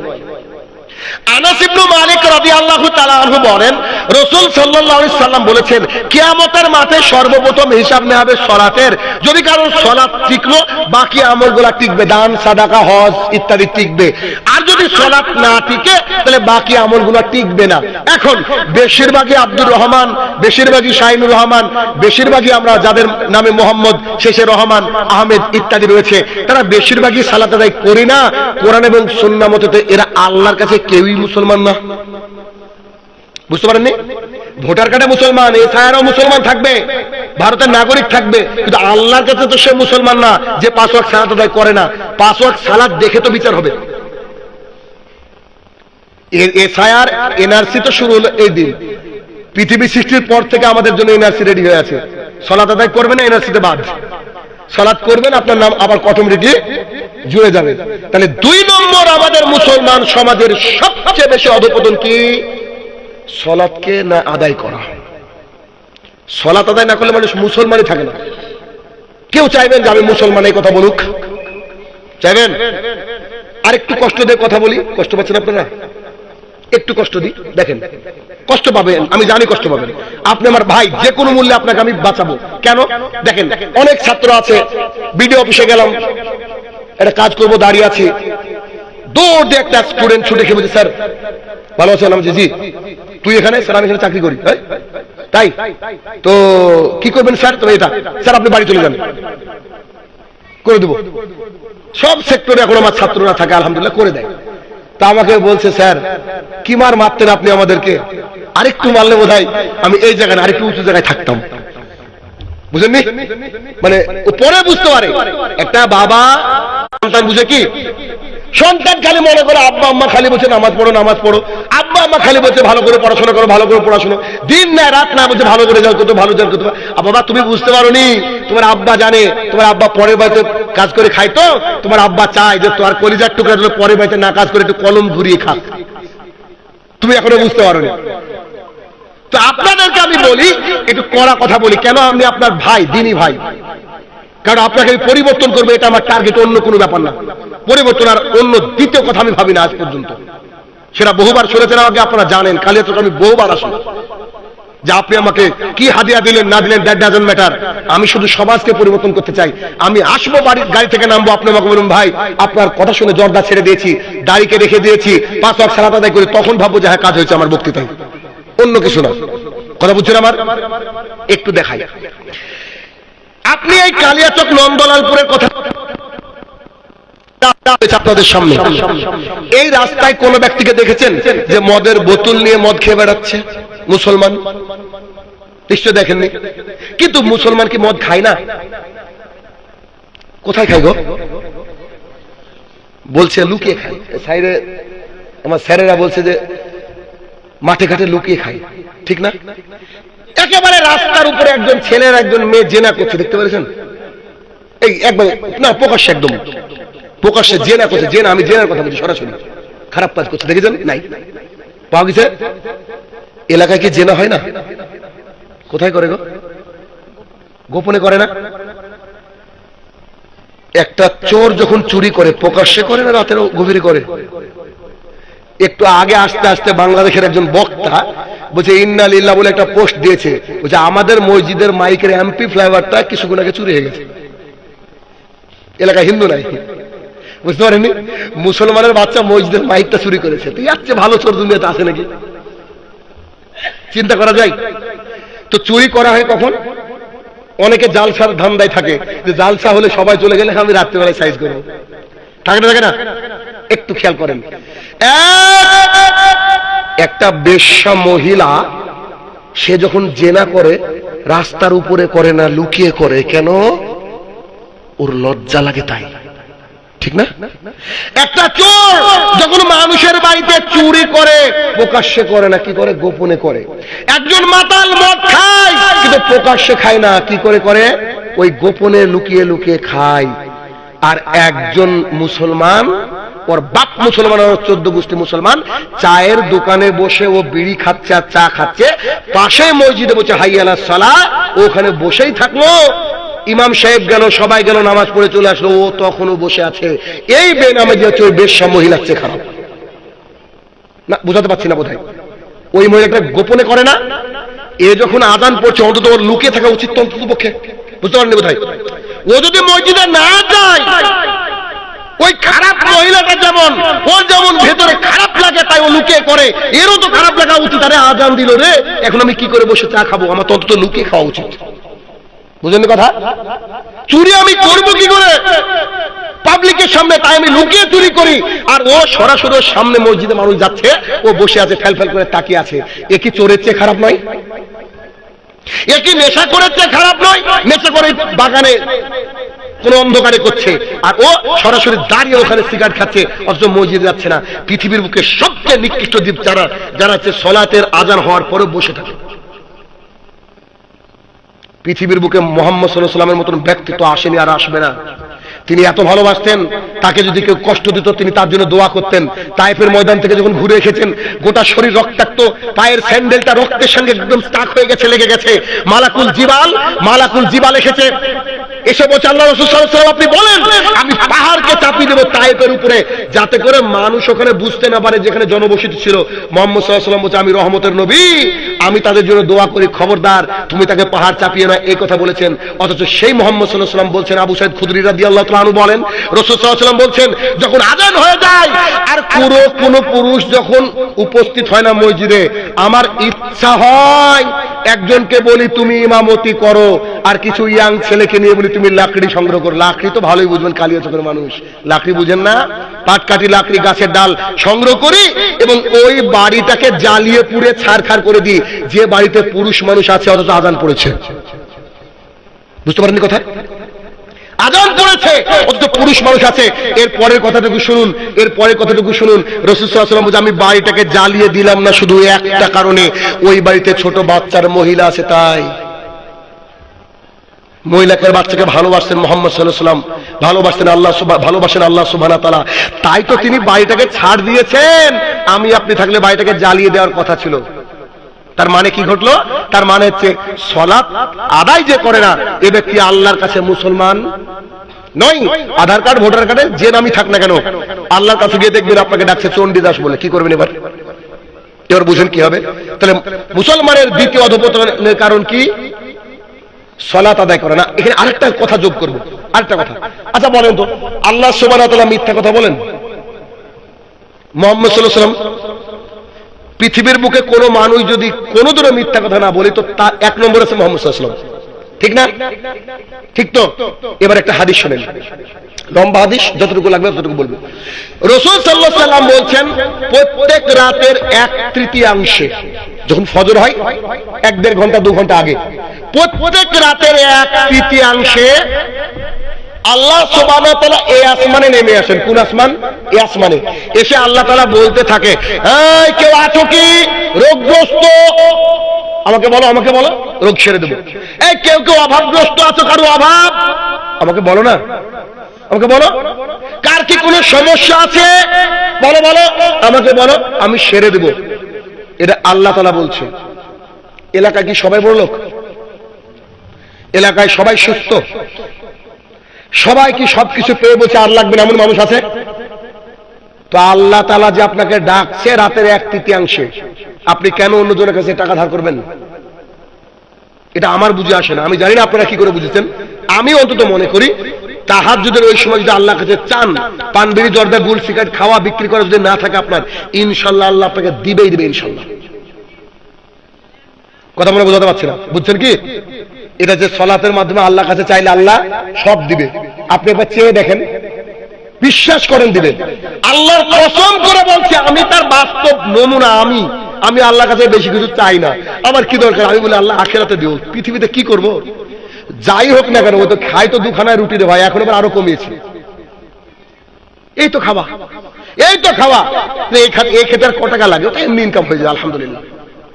তার মানে আপনি চেয়ে দেখেন, খালেস অন্তরে আল্লাহ আপনাকে দিবে। তাহলে এটাকে চাওয়ার মাধ্যম কি? সালাত, ঠিক না? সালাত। তাহলে সালাত থাকলে আর কিছু লাগে কি? আর একটা হাদিস মাথার মধ্যে আসলো, এটা না বললে ভালো লাগবে না। সেটা কি? দেখেন, পৃথিবীর সবচেয়ে কোটিপতি, সবচেয়ে মিলিয়নারি বড় লোক মানুষের নাম কি এখন বর্তমানে? আমাদের দেশে তো আপনার এ রয়েছে মুকেশ আম্বানি, অনিল আম্বানি। মুকেশ আম্বানির বেটার বউ এক জোড়া জুতো পরেছে মাত্র 40 কি না, জুতোর দামটা কত ভুলে গেলাম, আমার খেয়াল নেই। মুকেশ আম্বানির বউ যেটা নীতা আম্বানি, ও যে একটা ব্যাগ ব্যবহার করে, কুমিরের চামড়ার একটা ব্যাগ আছে ওর কাছে, মাত্র 1,92,00,000 টাকা দাম। কত? আর ওর ছেলে ওই যে আছেন অনন্ত আম্বানি, একটা ঘড়ি ব্যবহার করে 83 কোটি টাকা দাম। নন্দলালপুরকে দিলে মানুষের কোনো কাজ করা লাগবে না, কিয়ামত পর্যন্ত খাবে। কথা কি বুঝাতে পারছি? ও যে 1 লিটার পানি পান করে বিরাট কোহলি, 4,000 টাকা দাম মাত্র। বুঝতে পারেননি ভাই? এরা বড় লোক মানে কোন ক্যাটাগরির বড় লোক বুঝতে পেরেছেন? হ্যাঁ, বর্তমান বিশ্বের সবচেয়ে কোটিপতি লোকের নাম হচ্ছে এলন মাস্ক। Elon Musk. কিন্তু এটা হচ্ছে পৃথিবীর মানুষ বুঝে। আমার কাছে এলন মাস্ক কিচ্ছু না, আল্লাহর কসম করে বলছি। ভাইয়ের কাছে কিছু না, দায়িত্ব নেই বলছি। দেখবেন, প্রমাণ নেবেন। দেখেন, আয়েশা রাদিয়াল্লাহু তাআলা আনহা বলেন, রাসূল সাল্লাল্লাহু আলাইহি সাল্লাম বলেছেন, কোন ব্যক্তি যদি ফজরের 2 রাকাত সুন্নাত আদায় করে, ফরজের মূল্য বাদ বাদ বাদ, কোন ব্যক্তি যদি ফজর মানে ভোরের সালাতের 2 রাকাত সুন্নাত আদায় করে, পৃথিবীতে যা আছে সব কিছু তার অ্যাকাউন্টে আল্লাহ দিয়ে দেন। কথা বুঝতে পারেননি? কিশোর এলন মাস্ক, কিশোর বিল গেটস, আমাদের কাছে বাচ্চা ভাই, বাচ্চা। এক রাতে তো গোটা পৃথিবী, প্রত্যেক রাতে ইনশাআল্লাহ গোটা পৃথিবী আমরা অর্জন করি। এখন আপনাদের মনে হতে পারে যে কি বলছেন, আমরা গরিব মানুষ। না ভাই, আপনি গরিব না, বিশ্বাস করেন গরিব না। গরিবকে কিয়ামতের মাঠে গিয়ে দেখবে ওর কিচ্ছু না, ওই গরিব। ওই যে রাসূল সাল্লাল্লাহু আলাইহি ওয়াসাল্লাম জিজ্ঞেস করছে, তোমরা কি জানো নিঃস্বকে? দিনার নাই সেই নিচ্ছ। রাসূল সাল্লাল্লাহু আলাইহি ওয়াসাল্লাম না না না, নিঃস্ব তো ওই ব্যক্তি কিয়ামতের মাঠে গিয়ে দেখবে তার কিচ্ছুই নাই। কিয়ামতের মাঠে। তাহলে কি সালাত আদায় করেন আর আপনি নেকি অর্জন করেন আর সম্পদের পাহাড় নেন, কিয়ামতের মাঠে পাবেন। কেন? 60 বছরের সম্পদ নিয়ে কি করব? অনন্তকালের সম্পদ আমরা প্রস্তুত করছি, আলহামদুলিল্লাহ। তাহলে 2 নম্বর কারণ কি? সালাত আদায় না করা হচ্ছে অধঃপতন, আর সালাত আদায় করলে আবার এই জাতি নন্দিত গন্তব্যে ফিরে আসবে ইনশাআল্লাহ। 2 নম্বর পয়েন্ট। পয়েন্ট নম্বর 3, মুসলমানের অধঃপতনের কারণ 3 নম্বর পয়েন্ট হচ্ছে গুলুফিদ্দিন, ধর্মের বিষয়ে বাড়াবাড়ি। আব্দুল্লাহ ইবনে আব্বাস রাদিয়াল্লাহু তাআলা আনহু বলেন, আদম আলাইহিস সালাম থেকে নূহ আলাইহিস সালাম পর্যন্ত প্রায় 10 থেকে 12 শতাব্দীর ব্যবধান ছিল। 10 শতাব্দী এর ব্যবধান ছিল। আদম আলাইহিস সালাম থেকে নূহ আলাইহিস সালাম পর্যন্ত 10-12 শতাব্দীর ব্যবধান ছিল। তখন মানুষ ছিল খাঁটি মুসলমান, তখন মানুষ খাঁটি মুসলমান ছিল। নূহ আলাইহিস সালামের জামানার কিছু বিখ্যাত ব্যক্তিত্ব ছিল। প্রত্যেক জামানারই কিছু ভালো ভালো ব্যক্তি থাকে। যেমন আপনারা কি জানেন বর্তমান পৃথিবীতে সবচেয়ে বড় আলেমকে কে বলতে পারেন? বর্তমান পৃথিবীতে জীবিত আছে এমন সবচেয়ে বড় আলেমকে কে বলতে পারেন? খুব অল্প দিনে সৌদি আরব তাকে সম্মানের জায়গায় বসিয়েছে। আরে মতিউর রহমান মাদানী কে ভাই? রাইট, শেখ সালেহ আল ফওজান হাফেজাহুল্লাহ। মতিউর রহমান মাদানী তো বাংলার একটা নক্ষত্র, বুঝেননি? শেখ সালেহ আল ফওজান হাফেজাহুল্লাহ আল্লাহ জমিনে যারা জীবিত আছে তাদের মধ্যে সবচেয়ে বড় আলেম এখন বর্তমানে তিনি, যিনাকে গ্র্যান্ড মুফতির জায়গা রেখেছেন। চিন্তা করেন তো, এই যে আলেম, এত বড় একজন আলেম আল্লাহর জমিনে, এত বড় একজন আলেম, আমরা যে অন্তত তার ছবিটা দেখার সৌভাগ্য হচ্ছে, এরা আমাদেরই সৌভাগ্য অনেক। প্রত্যেক যুগে যুগে আল্লাহ সুবহানাহু ওয়া তাআলা এরকম বড় বড় আলেমকে প্রেরণ করেন। শেখ সালেহ আল উসাইমিন হাফেজাহুল্লাহ ছিলেন না? নাসিরউদ্দিন আলবানী হাফেজাহুল্লাহ তিনি ছিলেন না? আমাদের দেশে সানাউল্লাহ অমৃতেশ্বরী ছিলেন না তিনি? তো এইরকম প্রত্যেক যুগে যুগে আল্লাহ সুবহানাহু ওয়া তাআলা বড় বড় আলেমকে দেখান, প্রত্যেক যুগে যুগে। তো নূহ আলাইহিস সালামের জামানায় 5 জন ব্যক্তিত্ব ছিলেন, তিনারা খুব ইবাদতগুজার ছিলেন। এই 5 জন ব্যক্তি খুব ইবাদত করতেন, ইবাদতের জন্য তাদেরকে দেশান্তরের মানুষ চিনত। ঠিক যেমন করে শেখ সালেহ আল ফওজান, শেখ সুদেশ হাফেজাহুল্লাহ চিনেন না এদেরকে?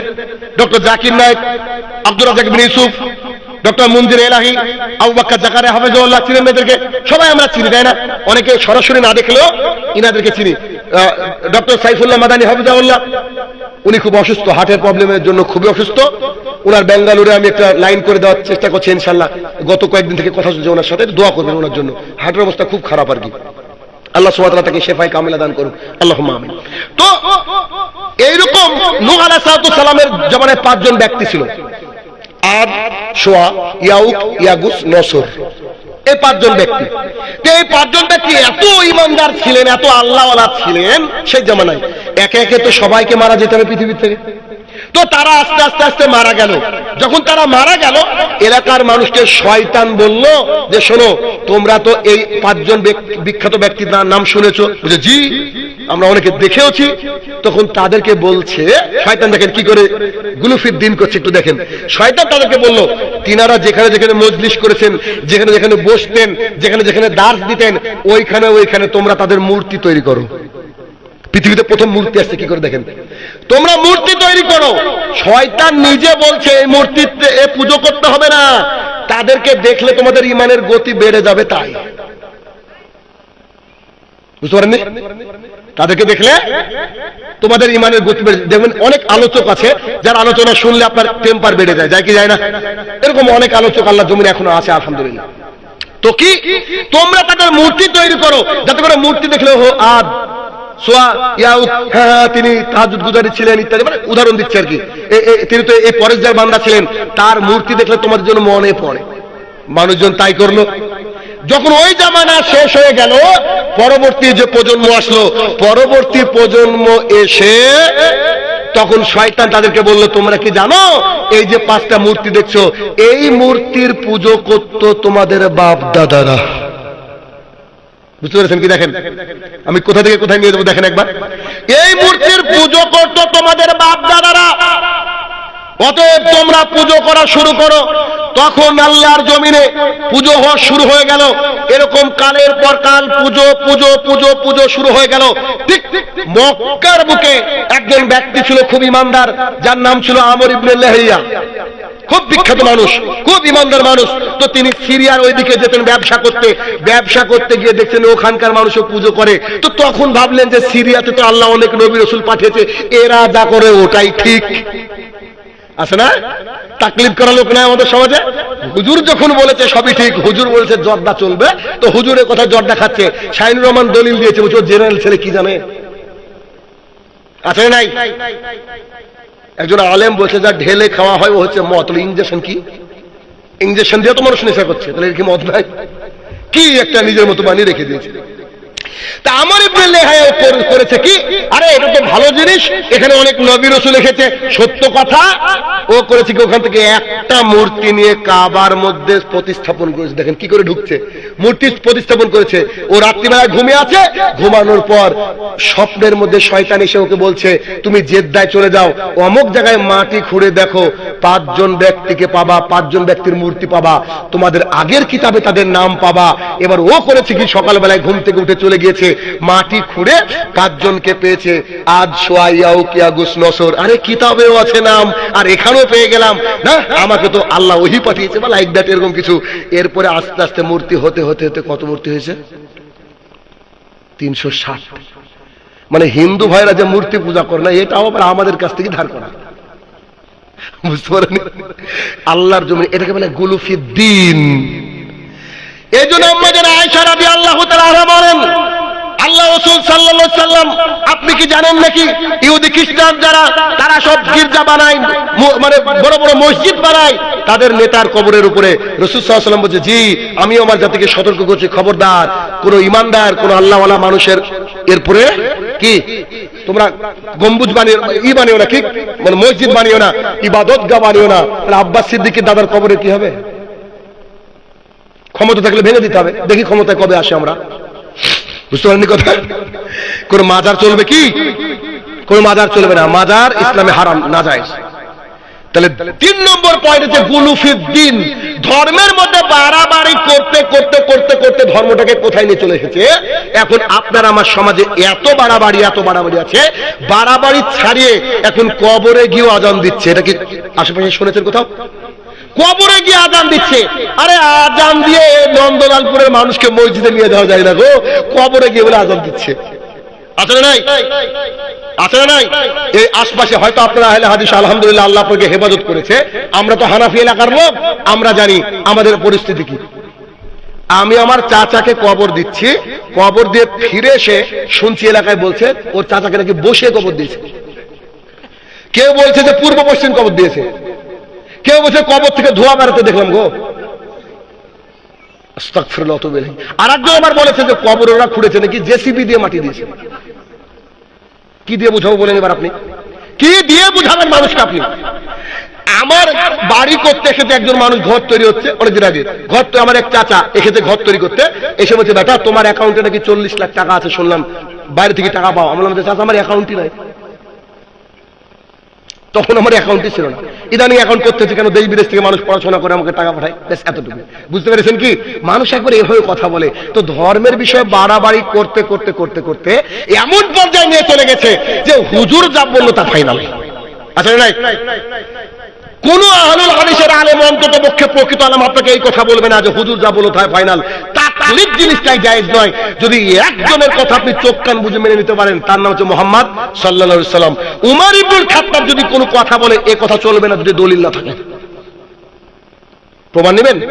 ওই যে ছোট সাহাবী আবু সাঈদ খুদরি রাদিয়াল্লাহু তাআলা বলেন যে উমর ইবনুল খাত্তাব রাদিয়াল্লাহু তাআলা বাড়িতে গিয়ে সালাম দেওয়া হলো, আসসালামু আলাইকুম আসসালামু আলাইকুম আসসালামু আলাইকুম। 3 বার সালাম দেওয়ার পরে উমর শুনতে পায়নি, তৃতীয়বারে শুনতে পেয়েছে। বাড়ির থেকে বের এসে দেখছে ও টান দিয়েছে, এদিকে চলে আসছে। এই কি ব্যাপার, চলে যাচ্ছ কেন? তো মুহাম্মদ সাল্লাল্লাহু আলাইহি ওয়াসাল্লাম বলছে কারো বাড়ি থেকে 3 বার সালাম দাও, শুনতে না পেলে উত্তর না পেলে তুমি তার বাড়িতে প্রবেশ করিও না, তুমি চলে আসো। তো তখন উমর ইবনুল খাত্তাব বলছে শোনো এই হাদিস তো আমার জানা নাই, যদি হাদিসের দলিল না দিতে পারে তো তোমার ভাগ্য খারাপ আছে। তিনি একটা মাজলিস থেকে বসে গিয়েছিলেন, ওই মাজলিসে এসে বলছে আমাকে আল্লাহর ক্রোধ থেকে আর উমারের ক্রোধ থেকে বাঁচাও। তোমরা কি হাদিসটা সবাই শুনেছো? তো বলছি যে জি, এই হাদিসটা আমরা সবাই শুনেছি। উমর ইবনে খাত্তাব রাদিয়াল্লাহু আনহু বলছে আল্লাহ তুমি তার পরিবারে বারাকা নাজিল করো, তার ইলমে বারাকা নাজিল করো। আর আপনাকে যদি বলি আপনি সালাত আদায় করছেন, সূরা ফাতিহা পড়েননি, আপনার নামাজ হবে না, তখন আপনি আমাকে ঘুরে বলছে তোর বাপের বিয়ে আমি দিয়েছি, তুই অতটুকু ছেলে, তুই দলিল করতে পেলি রে? বলে কি বলে না? অথচ উমর রাদিয়াল্লাহু তাআলা ছোট্ট একটা সাহাবীর জন্য দোয়া করলেন, কেন? তার ভুলটা ধরিয়ে দিল তাই। আর আমাদের ভুল ধরিয়ে দিলে খুব বড় পণ্ডিত হয়েছে, তাই না? বলি কি বলি না? তাহলে গুলু ফিদ্দিন, ধর্মের ব্যাপারে বাড়াবাড়ি, ধর্মের ব্যাপারে বাড়াবাড়ি চলবে না। বর্তমান বিশ্বে ডক্টর জাকির নায়েক আল্লাহ তাআলা এক নিয়ামত, কিন্তু তিনি আকীদার ব্যাপারে কয়েকটা কথা বলেছেন যে কথাগুলো সত্যি ঠিক নয়। আমাদের উস্তাদরা তাদের বিরোধিতা করছে, আলহামদুলিল্লাহ করব, বুঝেননি? আমাদের উস্তাদরা বিরোধিতা করছে, করতে বাধ্য ভাই। আপনাকে আমি ততক্ষণ ভালোবাসবো, ততক্ষণ আপনাকে ভালোবাসবো, ততক্ষণ আপনার কথা মেনে চলবো যতক্ষণ দেখবো আপনি কোরআন এবং সুন্নাহর উপরে আছেন। যখনই নিচু হবেন খারাপ ব্যবহার করবো না, আপনাকে বোঝানোর চেষ্টা করবো, আপনি না বুঝলে আউট। গুলুফিদ্দিন, তাকলিদের কোন স্থান ইসলামে নাই। যে যাই বলুক আপনাকে দলিল সহ তার কথা শুনতে হবে। এই জন্য আমি বলে থাকি যে আমার আলোচনা শুনতে আসলে খাতার পেন নিয়ে বসবেন, নোট করবেন, বাড়িতে গিয়ে ওটা আপনার স্ত্রীকে, মাকে, বউকে শোনাবেন যে আজকে হাদিসটা শুনলাম, তবে তো পরিবর্তন হবে সমাজ, নইলে তো পরিবর্তন হবে না ভাইয়ের আমার। 3 নম্বর পয়েন্ট কি? গুলুফিদ্দিন, ধর্মের ব্যাপারে বাড়াবাড়ির কারণে এটা হয়েছে। 4 নম্বর হচ্ছে কি? অন্যতম বড় পয়েন্ট হচ্ছে বিভক্তি। বিভক্তি কেন? আহলুল হাদিস, হানাফি, খারেজি, মুতাজিলা, ফুলতলি, আটরশি, কত যে রকম দল হয়েছে। আল্লাহ তাআলা বলছে ওয়াতাসিমু বিহাবলিল্লাহি জামিআ ওয়া লা তাফাররাক। আল্লাহ সুবহানাহু ওয়া তাআলা বলছে hold to the rope of Allah strongly and not divided. আল্লাহ তাআলা বলছে আল্লাহর কোরআন এবং সুন্নাহকে কি করো? আঁকড়ে ধরো, খবরদার তার থেকে। সবাইকে আল্লাহ কথা মেনে নাই? বলেন সবাই কি আল্লাহ তাআলা কোরআনকে মেনে নিয়েছে? হ্যাঁ, কোরআন মেনে নিয়েছে। বিভক্তিটা কেন আসলো? বিভক্তিটা খেয়েছে সবাই নিজের বুঝে কোরআন মানে বুঝতে শুরু করেছে। নিজের বুঝে হবে না, সাহাবায়ে কেরামের বুঝে নিতে হবে। কেন? সাহাবীরাও ভুল বুঝেছে সময়তে। ওই যে জুলুমের আয়াত নাজিল হয়ে গিয়ে সাহাবীরা চিন্তিত ছিল, তখন রাসূল সাল্লাল্লাহু আলাইহি ওয়াসাল্লাম বলেন আরে এই জুলুম হচ্ছে শিরক। বুঝতে পারেননি? তো বিষয় হচ্ছে সাহাবীরা যেমন করে কোরআন এবং সুন্নাহ বুঝেছে, আমাদেরকে কোরআন এবং সুন্নাহ ওইভাবে বুঝতে হবে, তাহলে আমাদের মধ্যে বিভক্তি হবে না। একটা খুব কড়া কথা বলি আপনাদেরকে, হযরত আলীর মতো বক্তা আল্লাহর জমিনে যতদিন টিকবে চলবে, অতদিন পর্যন্ত এই জমিনে ইসলাম প্রতিষ্ঠা হবে না। স্ট্যাম্প পেপার আনেন, লিখে দেবো, অন রেকর্ড বলছি। আমি কারো নাম করে বিরোধিতা করতে চাই না। এত রাত মানুষ হয়, এত খারাপ মানুষ হয়, এত নিকৃষ্ট মানুষ হয় যে মানে সিনেমার গান করে। আপনারাই কোন মানুষ যে ওই রকম বক্তাকে দাওয়াত দেন? বলেন তো, গোটা পৃথিবীর মানুষ যদি গজল দিয়ে পরিবর্তন করার চেষ্টা করে, একটা মানুষের গজল দিয়ে সমাজ পরিবর্তন করতে পারবে না। সমাজকে পরিবর্তন করতে হলে কোরআন এবং সুন্নাহ লাগবে। আরে আমাকে তো বয়কট করেছে বহু মানুষ, করুক না। আমি আল্লাহ যতক্ষণ শ্বাসে মানে ভিতরে প্রাণ আছে অতক্ষণ বলে দেবো আপনি আমাকে ডাকবেন না, এটা এখানে অস্ত্র আছে। বাড়িতে বসে লাইভ করবো, তখন কি করবেন?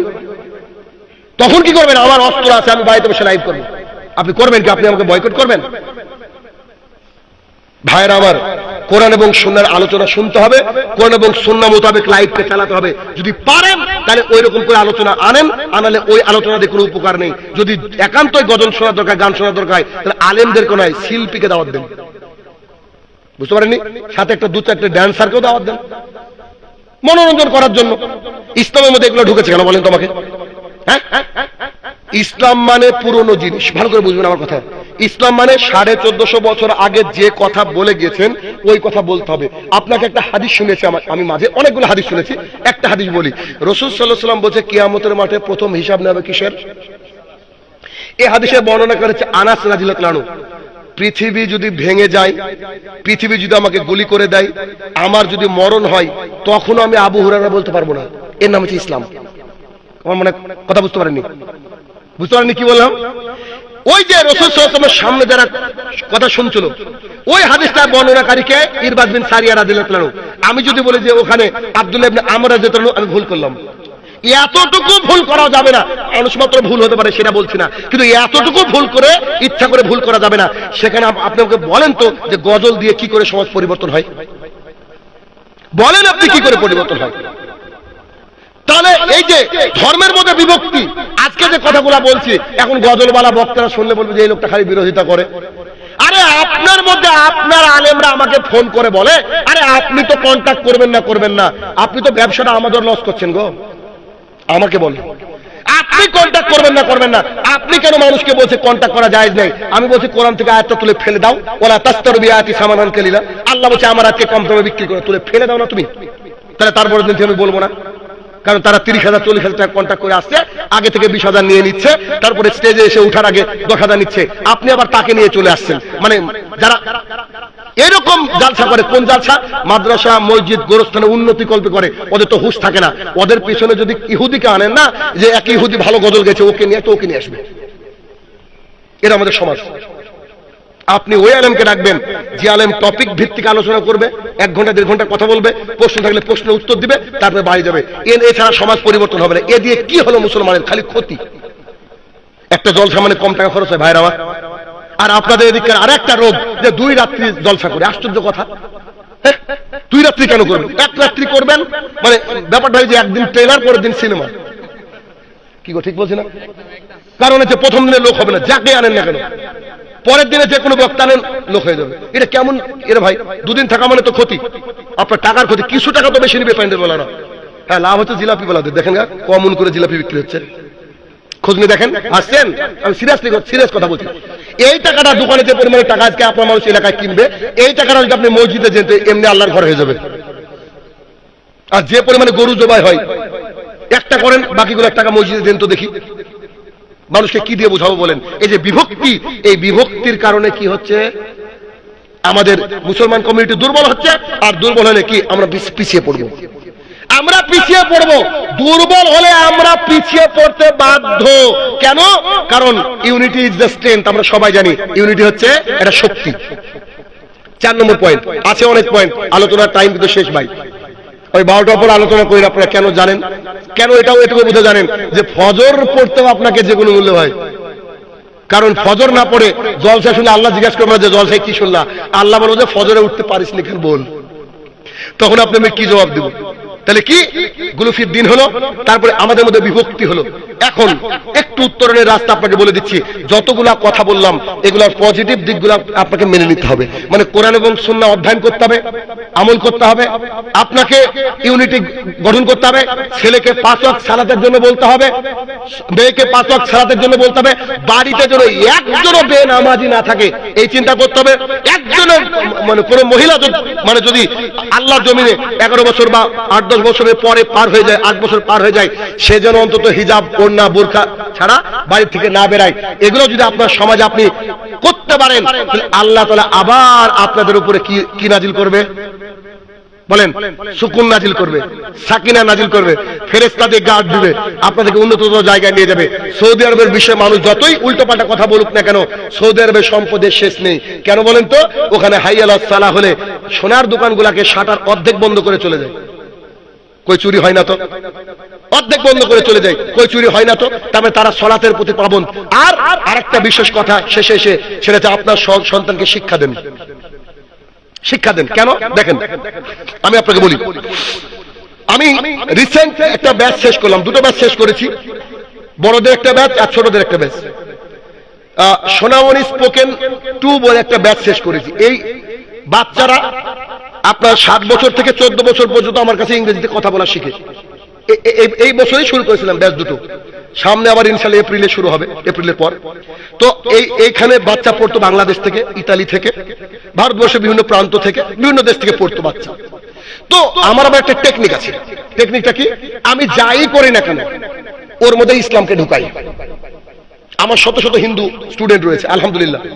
ওদেরকে যদি বলেন যে ভয়েস চেঞ্জ কি করে করতে হবে, তো ওরা একটা কথা আপনাকে বলবে যে ভয়েস চেঞ্জ করতে গেলে V3, এটা যারা শিক্ষিত বুঝতে পারবেন, V3 এটা হচ্ছে ফরজ, হিন্দুরা বলে।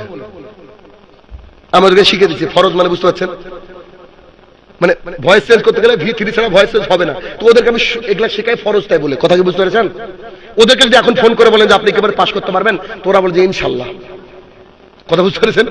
আমার টার্গেট, এটা কিসের টার্গেট এটা নিশ্চয়ই বুঝেন, সমাজের কেলে ইশারা কাফি। আচ্ছা, তো কি এখন ইংরেজি শিখা মানে হাই হ্যালো গুড মর্নিং আছে না? আমি তৈরি করেছি সালাম দেওয়া। এই যে এই বইটা, আমি এই বইটার ব্যাপারে কথা বলছি, সোনামণি স্পোকেন ইংলিশ, এই বইটা। এখন এই বইটার মধ্যে একটা চ্যাপ্টার আছে, আমি পড়াচ্ছি, দেখেন আমার টেকনিকটা কোথায়। সান অ্যান্ড হিজ মাদার, কথোপকথন ছেলে আর মার মধ্যে কথোপকথনটা কিভাবে রেখেছে, কিভাবে শিখাচ্ছে আমি দেখেন। মানে আমার কাছে কেউ যদি 3 মাসের কোর্স করে ইনশাল্লাহ অটোমেটিকলি 50টা হাদিস এমনি মুখস্থ করবে, এমনি, কিন্তু পড়ছে ইংরেজি আমার কাছে, ভালো করে বুঝেন। জীবনে ওর বাপ মাকেও নামাজ পড়ে তাও হাদিস মুখস্থ করবে ইনশাল্লাহ, এর আমার টেকনিক। রুজি তো আল্লাহ দিয়েছে ভাই, দরকার নাই। একটা ব্যাচে 170 ছাত্র থাকা মানে কত, 1000 করে নিলে তো 170 হয় রে ভাই, বুঝলেন না? এবার আমি পড়াচ্ছি, এবার মা তার ছেলেকে ডাকছে, আসসালামু আলাইকুম, প্লিজ বেটা ওয়েক আপ, ইংরেজিতে শিখাচ্ছি। ছেলে বলছে আম্মু একটু দাঁড়াও, কেন বাচ্চা? তখন মা বলছে বেটা ইটস টাইম টু ফজর, you have to go to the mosque, please wake up, বেটা তাড়াতাড়ি ওঠো, ফজরের নামাজের ওয়াক্ত হয়ে গেছে, তোমাকে মসজিদে যেতে হবে। ছেলে চোখ ডলতে ডলতে উঠে বিছানায় বসেছে, তখন ছেলেকে মা বলছে বেটা you have to go to the toilet right now and do ablution, তোমাকে এখন এই টয়লেটে যেতে হবে এবং ওযু করতে হবে। এখানে এবার আমি থেমে গেলাম, পড়াচ্ছি দেখেন টেকনিক দেখেন, থেমে গেলাম। থেমে যাওয়ার পর বলছে এই তোমাদের বয়স কার কত, আর কে কে আব্বুর সাথে মসজিদে যাও বলো। একটা ছেলে বলছে আমি মসজিদে যাই, ছেলেটার নাম ছিল আলী ইমরান, মনে আছে আমার নামটা, তাই বললাম। একটা ছেলে খালি মসজিদে যাই। আমি বললাম তোমার বয়স? বলছে 9, তোমার বয়স 11, তোমার বয়স 13, কে বলছে 6, কে বলছে 7, এরকম বয়স। আমি বললাম দেখো, ওইখানে আমি 10, 20, 15, 30 মিনিট সময় নিলাম, যে বুঝালাম যে মানুষ মুসলমান থাকে না সালাত আদায় ছাড়া, অথচ পড়াচ্ছি কি বলেন তো আমি ইংরেজি। ইংরেজি এটাই আমার টার্গেট। আমার লেখা অনেক বই আছে, আমার লেখা বই পড়ে বহু মানুষ পুলিশ অফিসার, এই বইটা পড়ে 10-এ 10, এগুলা সব অ্যামাজনে পাবেন বোধহয়, আমি জানি না, ঠিক আছে? এই বইটা 30-এ 30, এই ছবি যেটা, এটা হচ্ছে টেটের জন্য, প্রাইমারি আপার প্রাইমারি, আর এটা হচ্ছে পুলিশের যত লাইন আছে পুলিশের লাইনের জন্য, আর এটা হচ্ছে বাচ্চাদের জন্য, ঠিক আছে? এবার আমি যেই পড়ুক না কেন আমার কাছে, আমি এটা শিখাচ্ছি। ওদেরকে যখন এটা বললাম, আলহামদুলিল্লাহ সুম্মা আলহামদুলিল্লাহ, যেদিন আমি ব্যাচ শেষ করছি, এই যে কিছুদিন আগে ব্যাচ শেষ করছি, এবার আমি বললাম যে আব্বু আম্মু তোমরা বলো তো কে কে নামাজ ধরেছো। আমার ওই কথার পর থেকে আমি অবাক হয়ে গেলাম, 85% নামাজ ধরেছে। 85% তার বাবার সাথে মসজিদ যাচ্ছে। একজন ছেলে চট করে বলছে স্যার স্যার আমি কথা বলবো, আমি কথা বলবো। আমি একে একে বলে বুঝে স্যার শুধু আমি নামাজ ধরিনি, আমার আব্বু আমার সাথে সেই দিন থেকে ফজরে যায়। আমি বললাম আমার টাকা দরকার নেই রে বেটা, সার্থক আমার লাইফ। বুঝতে পারেননি কথাটা?